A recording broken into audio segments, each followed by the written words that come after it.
In the immediate aftermath of the Brexit vote, the IMF was quite downbeat. Like most economists, including us, we felt that it would materially impact the economic outlook for the UK, and adversely so. But the IMF then revised up its forecasts in October last year when it saw that the UK economy seemed to be more robust. There was no initial signs of any falling off of growth. But now we are seeing that, and the IMF has reacted. But it's really reacting to higher price rises at the moment. It's just seeing the evidence of a weaker first quarter. It sees higher prices, it sees a squeeze in real income growth, and it sees a tailing off of consumption.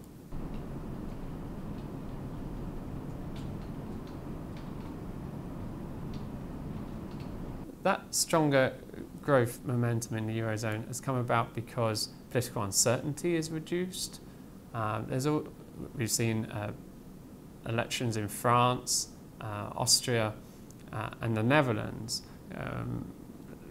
voting not for nationalist parties but for centrist parties, and they are just more growth friendly, the policies of those parties. So that uncertainty weighs on the economy. It causes consumers to delay consumption. It causes businesses to defer investment. That has now subsided, that uncertainty.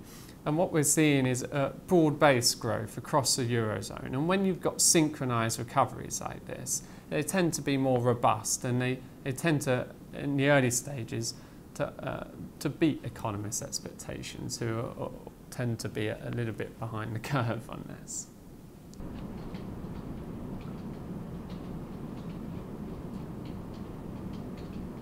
The US is an unusual case. I mean, it recovered from the global financial crisis much earlier than its peers, and so it's been in that expansion phase for a lot longer. And what we've seen from the IMF's recent downgrade is actually a change in their judgment on a potential fiscal stimulus from the Trump administration. So in the immediate aftermath of Trump winning the US election, of course, he had this very expansionary fiscal policy, both raising infrastructure spending and also large tax cuts.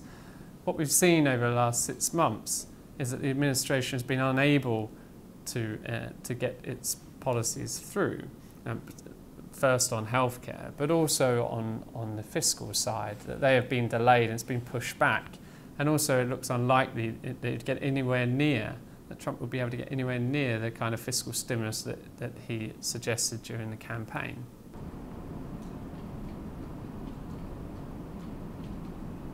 What the IMF has said, and it's what a lot of economists are seeing as well, is a firming global growth picture. We're getting more and more evidence of that. We're seeing a pickup in growth in the eurozone in particular, and that is reflective of the better global environment as well, not just a reduction in political uncertainty in the eurozone, but better global growth, higher trade, which boosts everyone, it lifts all boats.